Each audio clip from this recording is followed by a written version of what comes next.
அண்ணா பல்கலைக்கழக மாணவி, நம்முடைய தங்கை,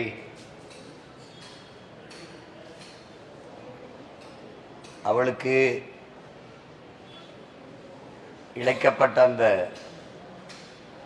பாலியல் வன்கொடுமைக்கு எதிராக நாம் நடத்துகிற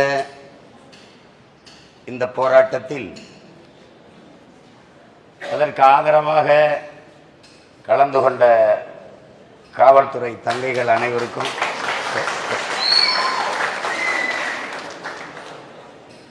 வள்ளுவர் கோட்டத்திலேயே அனுமதி கொடுத்து ஆர்ப்பாட்டம் செய்ய விட்டிருந்தால் 3 மணி நேரத்தில் முடித்துவிட்டு வீட்டுக்கு சென்றிருப்பார்கள். அது சென்னை செய்தியாக மட்டும் இருந்திருக்கும். அதனால் அவர்களை அங்கே பேச விட